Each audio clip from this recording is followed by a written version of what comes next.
Hi friends, welcome to 1C recipes and vlogs. எல்லாரும் எப்படி இருக்கீங்க? எல்லாரும் நல்லா இருக்கீங்கன்னு நினைக்கிறேன். இன்னைக்கு நம்மளோட சேனல்ல ஒரு சூப்பரான டேஸ்டியான தக்காளி சட்னி ரெசிபி பார்க்க போறோம். இந்த தக்காளி சட்னி டிராவல் டைம்ல யூஸ் பண்ணிக்கலாம். ஆபீஸ் போறவங்களுக்கு இந்த ரெசிபி பண்றதுக்கு ரொம்ப நேரம் ஆகாது. குயிக்கா பண்ணிரலாம்.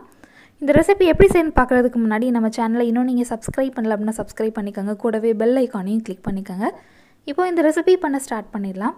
அடுப்பில் ஒரு பேன் வச்சுருக்கேன். பேன் நல்லா ஹீட் ஆன பின்னாடி அதில் 2 டீஸ்பூன் அளவு ஆயில் ஆட் பண்ணியிருக்கேன். நீங்கள் ட்ராவல் டைமில் யூஸ் பண்ணுறதா இருந்தால் இந்த சட்னி பண்ணுறதுக்கு முழுக்க நல்லெண்ணெய் யூஸ் பண்ணி பண்ணுங்கள். நல்லெண்ணெய் யூஸ் பண்ணி பண்ணுறப்ப வேகமாக கெடாது. இப்போது ஆயிலில் 3 நல்ல பழமாக ரெட்டாக இருக்கிற தக்காளி அந்த மாதிரி கட் பண்ணி ஆட் பண்ணியிருக்கேன். இந்த தக்காளியை எண்ணெயில் கொஞ்சம் நேரம் வதக்கிக்கலாம். தக்காளியிலேருந்து தண்ணி பிரிஞ்சு வரட்டும், அது வரைக்கும் கொஞ்சம் நேரம் குக் பண்ணலாம். தக்காளி வேகமாக வதங்கிறதுக்காக கொஞ்சம் சால்ட் ஆட் பண்ணி வதக்கணும் அப்படின்னா ஃபாஸ்ட்டாக வதங்கிரும்.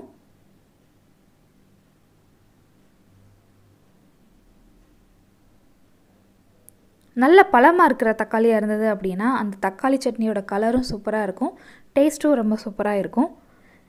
இப்போ கொஞ்சம் நேரம் கழித்து பார்த்தீங்க அப்படின்னா அந்த தக்காளியிலேருந்து ஜூஸ் நல்லா பிரிஞ்சு வந்திருக்கு. இந்த டைமில் 1 டீஸ்பூன் அளவு இஞ்சி பூண்டு பேஸ்ட் ஆட் பண்ணிக்கலாம். இஞ்சி பூண்டோட பச்சை ஸ்மெல் போகிற வரைக்கும் கொஞ்சம் நேரம் அது குக் ஆகட்டும்.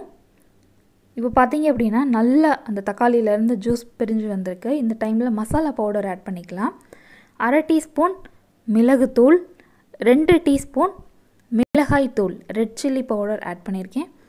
இப்போது pepper powder, chilli powder add பண்ண பின்னாடி கொஞ்சம் நேரம் வதக்கி விட்டுக்கலாம். அதுக்கடுத்து ஃப்ளேம் ஆஃப் பண்ணிவிட்டு இது நல்லா ஆறின பின்னாடி கொஞ்சமாக தண்ணி சேர்த்து நல்லா திக் பேஸ்ட்டாக அரைச்சி எடுத்துக்கலாம். இப்போது நல்லா ஆறின பின்னாடி அந்த சட்னி நல்லா அரைச்சி எடுத்தாச்சு.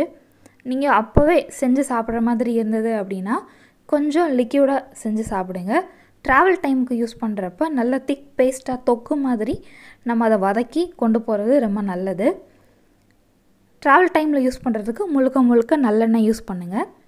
இப்போது அதே பேனில் ஆயில் 2 டீஸ்பூன் ஆட் பண்ணிவிட்டு அதில் கடுகு உளுந்து ஆட் பண்ணியிருக்கேன். கடுகு உளுந்து நல்லா ஃப்ரை ஆன பின்னாடி கொஞ்சம் கருவேப்பிலை ஆட் பண்ணிக்கலாம்.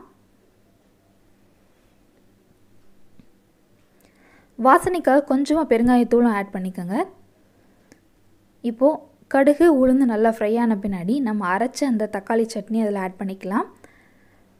மேலே நல்லா எண்ணெய் பிரிஞ்சு வர வரைக்கும் அதை குக் பண்ணணும். இப்போ இந்த சட்னிக்கு தேவையான அளவு உப்பு ஆட் பண்ணியிருக்கேன். உப்பு ஆட் பண்ணி நல்லா மிக்ஸ் பண்ணிவிட்டு அது கொதிக்கிற வரைக்கும் வெயிட் பண்ணலாம். நான் இன்றைக்கி பண்ணியிருக்கிறது அப்போவே செஞ்சு சாப்பிட்றதுக்காக, அதனால் ரொம்ப திக்காக நான் கொண்டு வரல. ஓரளவு லிக்யூட் கன்சிஸ்டன்சியில் தான் நான் ஃப்ளேம் ஆஃப் பண்ணியிருக்கேன். நீங்கள் ட்ராவல் டைம் யூஸ் பண்ணுறதா இருந்தால் நல்லா தொக்கு மாதிரி ரெடி பண்ணி கொண்டு போங்க. நம்மளோட சுவையான தக்காளி சட்னி சூப்பராக ரெடி ஆகிடுச்சு பாருங்கள். இந்த ரெசிபி இட்லி, தோசை, சப்பாத்திக்கு ரொம்ப சூப்பராக இருக்கும். இந்த சட்னி உங்கள் வீட்டில் ட்ரை பண்ணி பாருங்கள். இந்த வீடியோ பிடிச்சிருந்துச்சு அப்படின்னா இந்த வீடியோக்கு ஒரு லைக் கொடுங்க. மறக்காமல் நம்ம சேனலை Subscribe பண்ணுங்கள். இந்த வீடியோவை உங்கள் ஃப்ரெண்ட்ஸ், ரிலேட்டிவ்ஸ் எல்லாத்துக்கும் ஷேர் பண்ணுங்கள். தேங்க்யூ ஃபார் வாட்சிங். Have a great day.